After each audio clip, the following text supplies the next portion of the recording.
Hey guys, तो आज हम बात करने वाले हैं टोयोटा इनोवा क्रिस्टा और टाटा सफारी के बारे में। आज हम दोनों का कंपैरिजन करने वाले हैं और ये कंपैरिजन रहेगा टॉप मॉडल में। ठीक है। तो सफारी में हमने एग्जैक्ट प्लस चूज किया है और इनोवा में हमने डीजल 2.4 ZX। और सफारी में सिर्फ आपको डीजल का ऑप्शन देखने को मिलता है और इनोवा में आपको डीजल और पेट्रोल दोनों का ऑप्शन देखने के लिए मिल जाता है। और यहाँ पर आप जैसे देख सकते हो, ये इसकी एक्स शोरूम प्राइस है और ये सफारी की एक्स शोरूम प्राइस है। ये दोनों ही टॉप मॉडल लिए मैनुअल में, ठीक है, ऑटोमेटिक नहीं लिया है मैंने। और अब आते हैं इंजन और ट्रांसमिशन के ऊपर। तो इनोवा में आपको 2393 सीसी का 4 सिलेंडर का इंजन देखने के लिए मिलता है, एज वेल एज सफारी में आपको 1956 सीसी का इंजन देखने के लिए मिल जाता है। और ये सफारी सेम इंजन जो हैरियर में आता है, वही सेम आपको देखने के मिल जाता है। और ये दोनों ही डीजल में आपको आते हैं। ठीक है।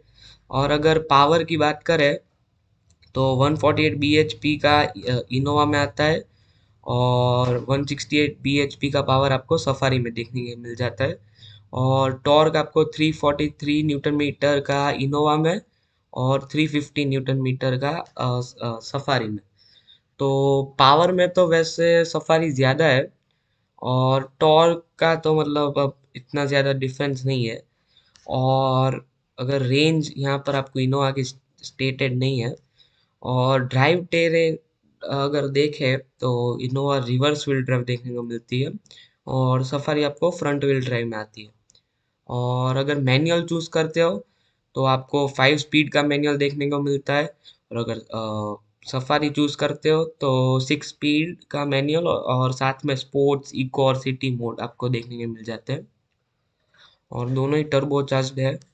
और अगर लेंथ देखते हैं, पहला हम आ जाते हैं डायमेंशंस और वेट के ऊपर। तो अगर हम इसकी लेंथ देखते हैं तो 4735 की लेंथ है इनोवा की और 4661 की लेंथ है सफारी की। तो लेंथ में मैं कहूँगा कि इनोवा थोड़ी बड़ी है, थोड़ी सी। अब 100 mm इतना ज़्यादा भी फर्क नहीं है। लेकिन विथ विथ में इनोवा छोटी है, विथ 1830 mm और सफारी है 1894 mm। और विथ में थोड़ी सफारी थोड़ी बड़ी बड़ी है। और अगर हाइट देखते हैं तो इनोवा अराउंड 10 mm से ऊंची है और ये थोड़ी नीची है। और व्हील बेस देखते हैं तो इसका इनोवा का व्हील बेस 9 mm से ज़्यादा है और ये 9 mm कम है इनोवा से। और अगर वेट देखते हैं तो Innova is heavier than Safari. और उसका एक रीज़न है क्योंकि ये 2400 सीसी का है और ये 2000 सीसी का है। और लेंथ में थोड़ी छोटी आती है, व्हील बेस में थोड़ी छोटी आती है सफारी, इसलिए उसका वेट थोड़ा सा कम है। बट लेकिन ज़्यादा डिफरेंस नहीं है। और 5 डोर और सीटिंग कैपेसिटी 8 है। और आपको दोनों ही कार में 8 की सीटिंग कैपेसिटी भी देखने को मिल जाती है और 3 रो में आपको सीटिंग देखने के लिए मिलती है। और फ्यूल टैंक अगर हम देखते हैं तो इनोवा में आपको 55 लीटर का फ्यूल टैंक देखने को मिलेगा और सफारी में आपको 50 लीटर का देखने को मिलेगा। और अब आ जाते हैं suspension, brake, steering and tyres. तो फ्रंट सस्पेंशन अगर इनोवा की बात करें तो double wishbone with torsion bar और सफारी में independent lower wishbone McPherson strut with coil spring and anti roll bar. और जहाँ तक मुझे पता है तो सफारी का सस्पेंशन थोड़ा अच्छा है, लेकिन कहीं ना कहीं ऐसा लगता है कि इनोवा में ज़्यादा कंफर्ट है सफारी से मतलब सफारी के कंपैरिजन में। लेकिन दोनों ही अपनी जगह पे अगर कंफर्ट देखते हैं तो बहुत ही अच्छी है। और रियर सस्पेंशन देखते हैं तो 4 लिंक विद कॉइल स्प्रिंग और semi independent twist blade with Panhard rod and coil spring. और फ्रंट ब्रेक तो जैसे कि सब कार में आती है डिस्क ही है, लेकिन इसमें एक बहुत ही बड़ा डिफरेंस है। इनोवा में आपको रियर में ड्रम देखने को मिलता है, ड्रम ब्रेक्स। और सफारी में रियर में भी आपको डिस्क देखने को मिलती है, जो कि बहुत ही अच्छी बात है। और अगर आगे बढ़ते हैं तो दोनों ही टॉप मॉडल में आपको अलॉय व्हील देखने के मिलते हैं और स्पेयर व्हील तो स्टील में देखने को मिलते हैं। यू कॉस्ट कटिंग कंपनी करती है। और फ्रंट टायर में आप देखेंगे तो 215/55 R17 इनोवा में, और सफारी में 235/60 R18 का देखने को मिलता है। मतलब सफारी में आपको हर एस्पेक्ट से टायर थोड़ा बड़ा है और 1 इंच ज़्यादा भी, मतलब तो उसका रोड प्रेजेंस थोड़ा ये बढ़ा देता है। और अगर फीचर्स के अंदर सेफ्टी फीचर्स में आते हैं तो आपको एयरबैग्स, इनोवा में 7 एयरबैग्स देखने को मिलेंगे, driver, passenger, two curtain, driver knee, driver side, front passenger side. और सफारी में आपको 6 एयरबैग्स देखने को मिलती है, मतलब इनोवा से 1 एयरबैग कम।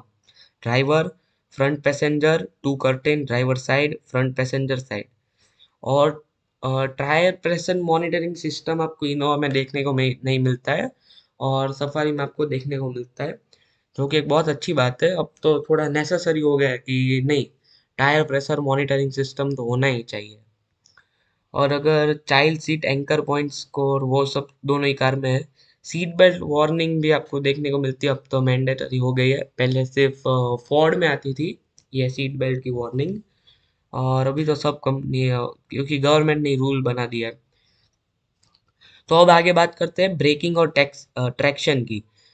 ABS, EBD, brake assist, electronic stability program, hill hold control, traction control, वो सब तो कॉमन ही है, दोनों कार में आता ही है। लेकिन हिल डिसेंट कंट्रोल सिर्फ सफारी में आता है और इनोवा में आपको देखने के लिए नहीं नहीं मिलता है। ठीक है। और अगर लॉक्स एंड सिक्योरिटी की बात करें तो engine immobiliser, central locking, speed sensing, door locks, child safety lock, और वो सब तो कॉमन ही है। बस यहाँ पर इतना डिफरेंस है कि सेंट्रल लॉकिंग सफारी में कीलेस भी होती है। और अगर कंफर्ट एंड कन्वीनियंस की बात करें तो एयर कंडीशनर, डुअल जोन आता है, फ्रंट एसी, रियर एसी, और हाँ, इनोवा में आपको रियर एसी के वेंट्स है वो रूफ में देखने को मिलते हैं, और आपको फैन स्पीड कंट्रोल भी देखने को मिलते हैं। और एज वेल एज सफारी में आपको वेंट्स पिल्लर पे मिलते हैं, मतलब अगर आप बैठे तो पिल्लर से आपकी हवा आएगी, और अगर इनोवा है तो आपके सर से ऊपर, मतलब रूफ में से हवा आएगी।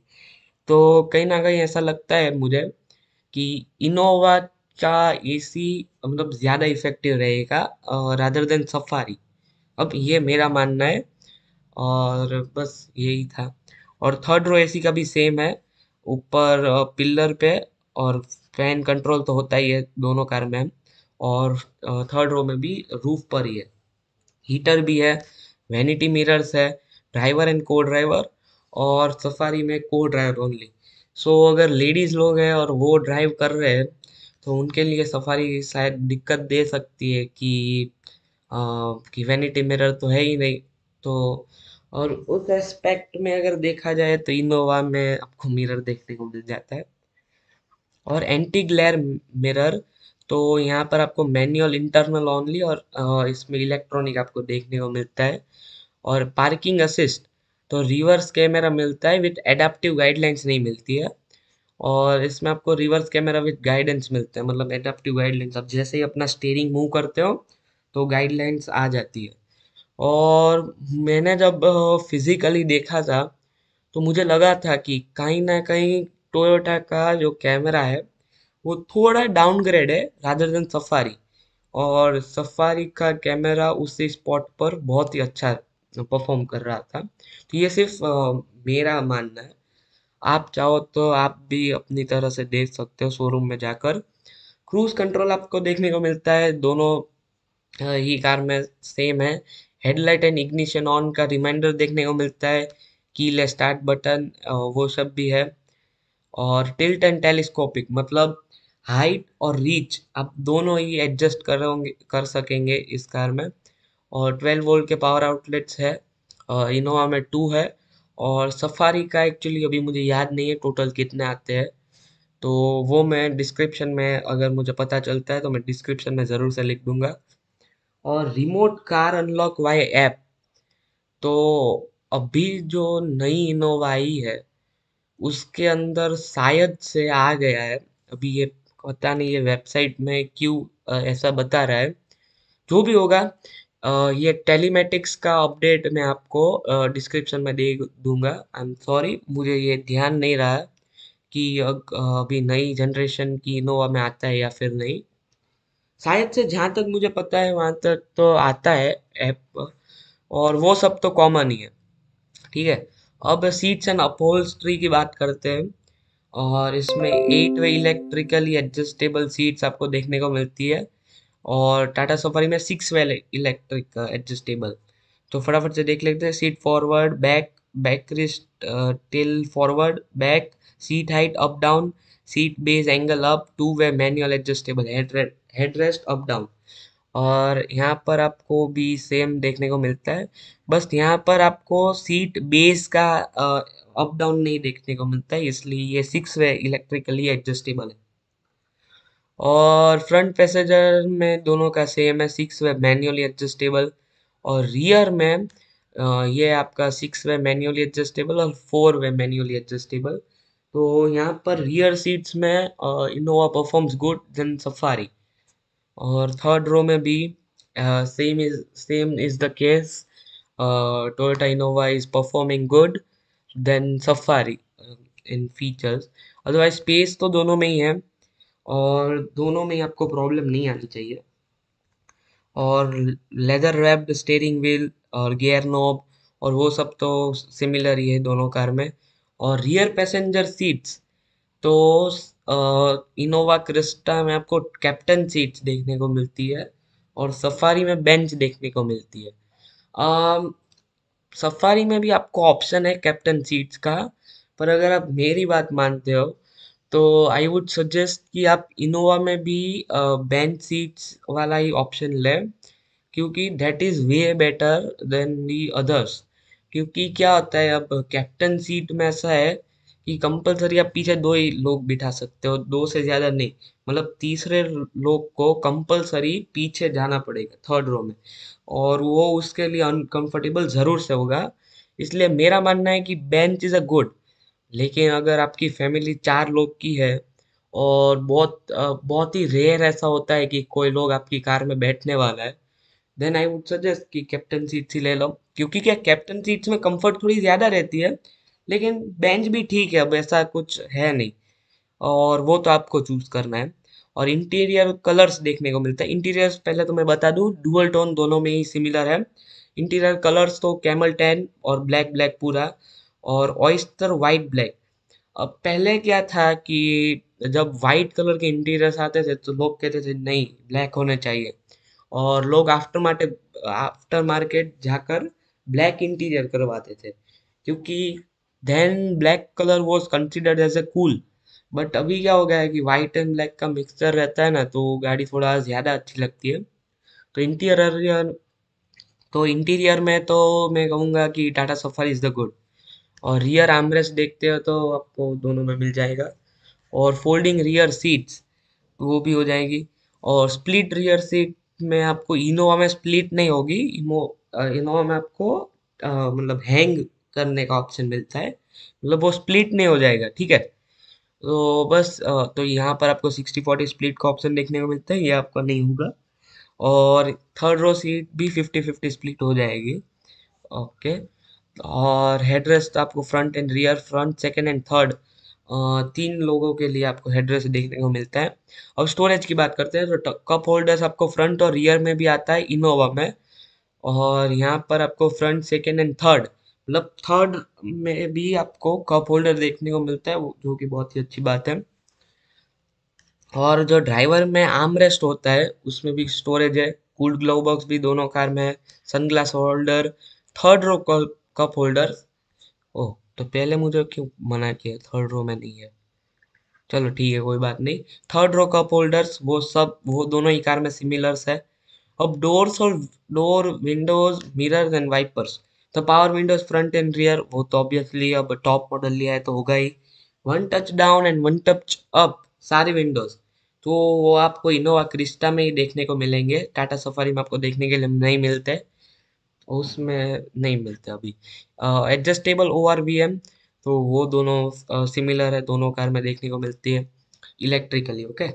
और turn indicators on O R V M, तो वो भी दोनों सिमिलर है। रियर डिफोगर आपको दोनों में ही देखने को मिलता है, रियर वाइपर देखने को मिलता है। और एक्सटीरियर डोर हैंडल्स दोनों ही क्रोम में है। और रेन सेंसिंग वाइपर्स इनोवा में नहीं है लेकिन सफारी में है। लेकिन वो मुझे लगता है कि वो इतना यूज़फुल फीचर नहीं है रेन सेंसिंग वाइपर, जहाँ तक मुझे लगता है, क्योंकि वैसे भी हम मैन्युअली ऑपरेट करते हैं वाइपर्स को। सो इतना ज़्यादा भी इम्पोर्टेंट फीचर नहीं है, लेकिन गुड टू है अगर आपको पसंद है तो। और इंटीरियर डोर हैंडल्स तो वो भी क्रोम में है। Door pockets front and rear, boot lid opener, electric tail gate release, और इसमें भी electric tail gate release. Outside rear view mirror, वो इनोवा में आपको क्रोम देखने को मिलता है और टाटा सफारी में ब्लैक, मतलब बॉडी कलर्ड आपको देखने को मिलते हैं। और सनरूफ और मूनरूफ, जो मेन खामी टोयोटा में आपको देखने को मिलती है कि उसमें नो सनरूफ नो मूनरूफ, कुछ नहीं देखने को मिलता है। और वहीं टाटा सफारी एक बहुत ही बड़ी लीड ले लेती है पैनोरामिक सनरूफ ऑफर करने से। और रूफ माउंटेड एंटेना वो भी है।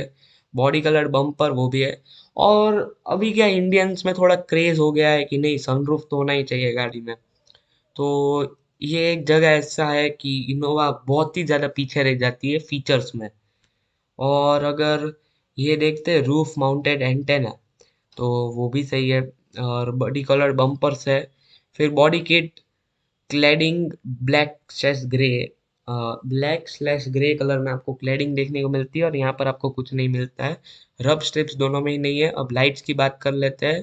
तो day time running lights Innova में है, यहाँ पर भले ही रॉन्ग है लेकिन एक्चुअली में है, और ये भी एलईडी में ही है।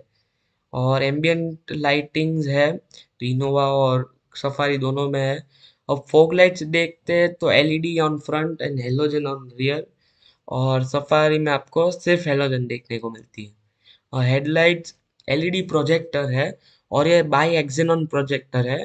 तो मेन हेडलाइट में टाटा सफारी इसमें भी लीड करती है, क्योंकि by xenon projector is very good then this normal LED projector. Automatic headlamp है दोनों में। Follow me horn headlamp Toyota Innova में देखने को नहीं मिलते लेकिन टाटा सफारी में है। टेल लाइट्स इनोवा में हेलोजन मिलती है लेकिन सफारी में एलईडी है, वो भी बहुत अच्छी बात है। कैबिन लैंप्स आपको फ्रंट एंड रियर में है। हेडलाइट हाइट एडजस्टर तो वो तो होता ही है।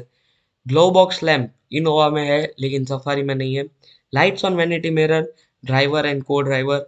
और टाटा सफारी में तो जैसे हमने कहा कि ड्राइवर के पास वैनिटी मिरर ही नहीं है। ऐसा लगता है कि टाटा को ऐसा हुआ होगा कि ड्राइवर अगर लेडीज है या फिर जेंट्स है जो कि अपने आप से बहुत ही ऑब्सेस्ड है अपने आप को देखने के लिए, तो वो वैनिटी मिरर चलाते चलाते यूज ना करे, इसलिए उन्होंने ड्राइवर में वैनिटी मिरर नहीं दिया है, ऐसा मेरा मानना है। Okay, jokes apart, let's again get into the video. Rear reading lamp Innova में है, सफारी में नहीं है। कॉर्नरिंग हेडलाइट्स तो इनोवा में नहीं है, और पैसिव हेडलाइट्स आपको सफारी में देखने को मिलते हैं। इंस्ट्रूमेंटेशन, अब instrument cluster analogue slash digital, और इसमें भी एनालॉग स्लैश डिजिटल ही आपको देखने को मिल जाता है। और ट्रिप मीटर, तो इलेक्ट्रॉनिक टू ट्रिप्स आती है। एवरेज फ्यूल कंजप्शन ही है दोनों में। एवरेज स्पीड है, डिस्टेंस टू एम्प्टी है, क्लॉक, लो fuel level warning, 2000 warning, adjustable cluster brightness, वो सब कॉमन है इनोवा में। अब गियर इंडिकेटर इनोवा में आपको देखने को नहीं मिलता है लेकिन सफारी में है। शिफ्ट इंडिकेटर भी आपको इनोवा में देखने को नहीं मिलता है लेकिन सफारी में है। अब टेकोमीटर, तो टेकोमीटर इनोवा में एनालॉग है और सफारी में डिजिटल है। इंस्टेंटेनियस कंजप्शन, तो वो भी दोनों में है कॉमन। अब एंटरटेनमेंट, इंफॉर्मेशन एंड कम्युनिकेशन की बात कर लेते हैं। तो स्मार्ट कनेक्टिविटी दोनों में है, एंड्रॉयड ऑटो, एप्पल कारप्ले। और एंड्रॉयड ऑटो इसमें वायर्ड है, और एप्पल कारप्ले भी वायर्ड है, और दोनों में वायर्ड है, ठीक है। मतलब ऐसे विदाउट वायरलेस नहीं है। और integrated in dash music system, मतलब म्यूजिक सिस्टम आपको पहले से ही कंपनी की तरफ से देखने को मिलती है। तो हाँ, वो तो दोनों में, अब टॉप मॉडल इतना खर्च रहे तो देना तो पड़ेगा ही। और डिस्प्ले दोनों ही टच स्क्रीन है। जीपीएस नेविगेशन सिस्टम इनोवा में है लेकिन टाटा सफारी में नहीं है। स्पीकर 6 है, और टाटा सफारी में 6 प्लस, मतलब ट्विटर सब वो सब हो गए। यूएसबी कंपेटिबिलिटी है, और इनोवा में एक ये मेजर ड्रॉबैक मुझे लगा कि ऑक्स कंपेबिलिटी नहीं है। अगर मान लो ब्लूटूथ आप यूज़ करना नहीं चाहते हो और अगर आप ऑक्स से कुछ करना चाहते हो तो आई थिंक इनोवा में थोड़ा दिक्कत दे सकता है।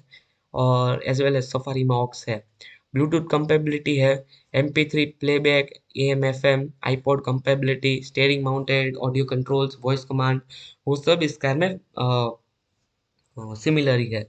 अब मैन्युफैक्चरर वारंटी की बात कर लेते हैं।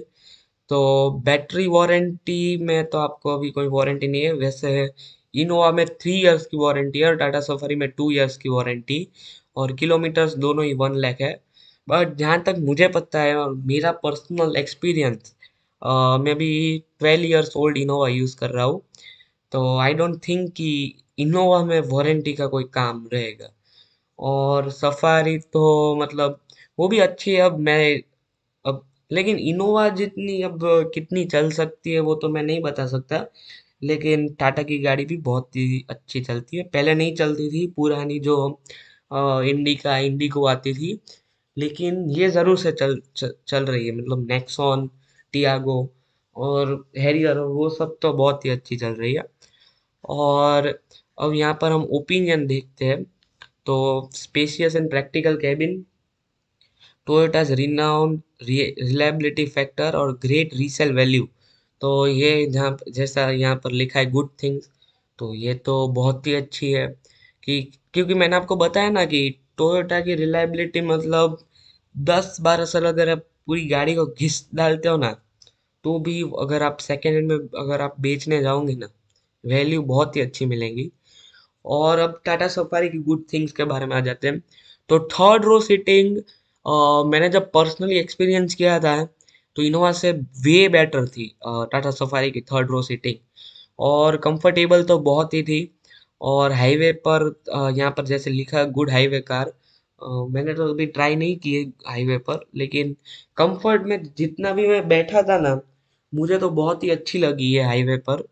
और बस, और कुड बी बेटर मतलब बैड थिंग, तो स्लाइटली एक्सपेंसिव है वो, तो जैसे कि मैंने कहा कि ऑलमोस्ट 3 लैक्स का आपको डिफरेंस देखने को मिलता है मैनुअल में, ठीक है, मैनुअल डीजल टॉप मॉडल।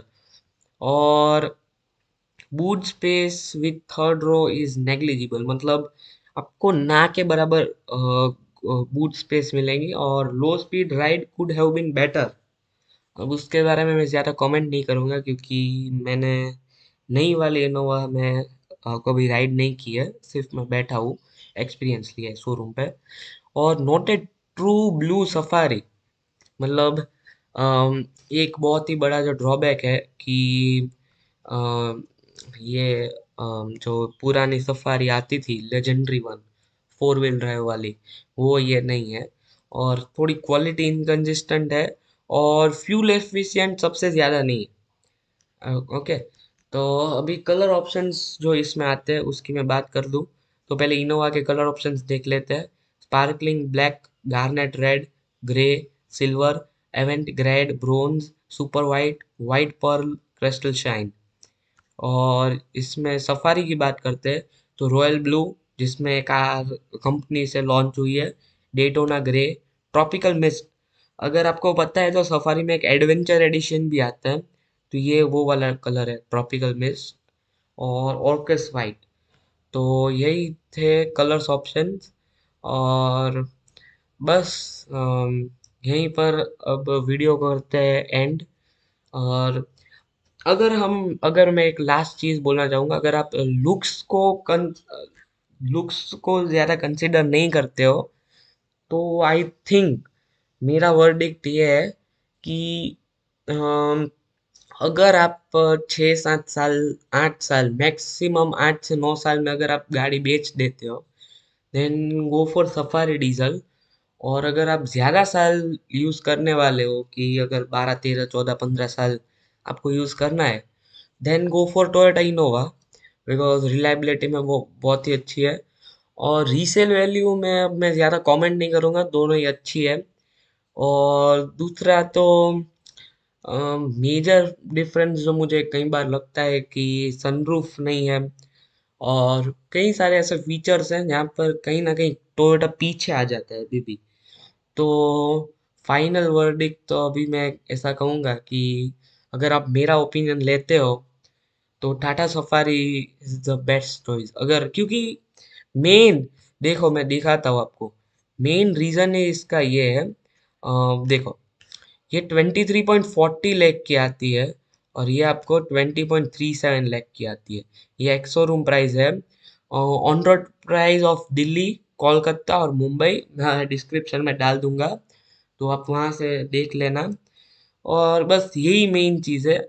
और लुक्स में दोनों ही कार अपनी अपनी जगह पर बहुत ही अच्छी दिखती है, बहुत ही अपीलिंग है और रोड प्रेजेंस भी बहुत ही अच्छा है। और अगर आप लुक्स में अगर मुझे कहो कि कंपैरिजन में, तो सफारी एक दो जगह पर आगे है और टोयोटा भी एक दो जगह पर आगे है। तो अब लुक्स में मैं ज्यादा कमेंट नहीं करूंगा, वो तो आपका पर्सनल चॉइस है कि आप अगर आप सिर्फ लुक्स देखने वाले हो, ठीक है, आपके पास पैसा है कि भाई 25 लाख के अंदर लेनी है, अगर और आपको सिर्फ लुक्स चाहिए, तो वो तो भाई आप डिसाइड कर सकते हो कि कई लोग को सफारी पसंद है तो कहीं को इनोवा पसंद है। इनोवा का लुक कैसा है पता है, कि अगर आप 9 साल के बाद भी अगर वो गाड़ी को देखोगे ना, तो आपको ऐसा नहीं लगेगा कि यार ये तो 8-9 साल पुरानी हो गई अब बेचनी चाहिए। मतलब इसका डिजाइन एकदम नॉर्मल होता है और कई सालों साल चलता है, पता भी नहीं चलता। और सफारी भी ऐसा नहीं कह रहा हूँ कि 8-9 साल बाद पुरानी हो जाएगी, लेकिन वो थोड़ी फंकी है। और अगर आप पावर चाहते हो तो ऑब्वियसली सफारी, सफारी का डीजल इंजन बहुत ही अच्छा है और इनोवा का भी अच्छा है। तो बस यहीं पर वीडियो को करते हैं एंड। मेहनत मेरी, रहमत उसकी, प्यार आप सभी का। See you soon guys, bye bye.